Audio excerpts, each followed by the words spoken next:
Emma Collins was only 26 when doctors told her she had 3 months left to live.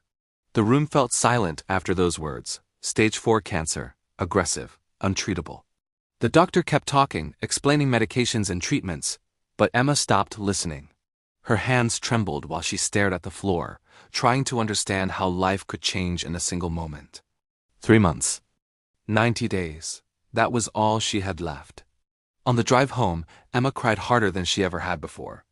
She thought about everything she never did, the trips she postponed, the dreams she delayed, the people she stopped calling because she was too busy. For years, Emma lived the same routine every day. Wake up, go to work, come home exhausted, sleep, and repeat. She always believed there would be time later to truly live. But suddenly later disappeared. That night, Emma sat alone in her apartment looking around at her quiet life. Her expensive furniture, untouched books, work awards, and unopened travel journals suddenly meant nothing. Then she noticed something painful. She had spent years surviving, but never really living. The next morning, Emma made a decision that shocked everyone around her. If she only had 3 months left, she refused to spend them waiting to die. So she decided to live fully instead, not someday, now. Within 3 days, Emma quit her corporate job. Her boss stared at her in disbelief. "You're throwing away your career," Emma smiled softly. "No, I'm finally choosing my life." She sold most of her belongings, packed a single suitcase, and started doing everything fear once stopped her from doing.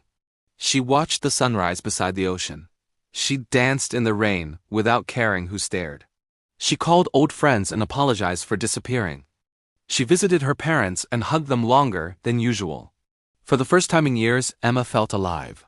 She started posting small videos online about her journey, not for attention, but because she wanted people to understand something important. Life is fragile, and most people don't realize they're wasting it until tragedy forces them to wake up. Millions of people began following her story. They watched Emma shave her head while laughing instead of crying. They watched her travel despite the pain. They watched her smile through chemotherapy. One video changed everything. Emma sat beside a hospital window looking weak but peaceful. Then she said softly, "Doctors told me I have 3 months left to live. But honestly, most people act like they have forever and still never truly live at all." The clip spread everywhere online. People cried watching her words. Parents called their children afterward.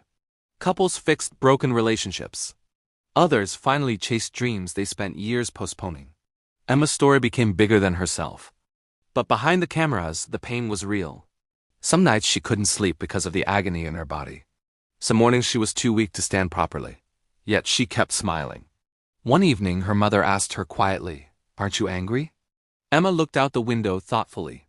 "I was at first." "Then what changed?" Emma smiled softly. "I realized death wasn't the thing stealing my life." Her mother looked confused. What was? Fear. Months passed. Then something unexpected happened. Emma didn't die. Doctors were shocked. Her condition stabilized longer than anyone predicted. Treatments started responding slowly. One doctor called it extraordinary, but Emma simply smiled and said, "For the first time, I actually wanted to live." Years later, Emma survived against all odds. Her cancer journey remained difficult, but her message reached millions worldwide. During interviews, people often asked her one question: "What did cancer teach you?" Emma always answered the same way, that people wait too long to start living. Then she would smile gently and add, "I thought I had 3 months left, and those became the first real days of my life."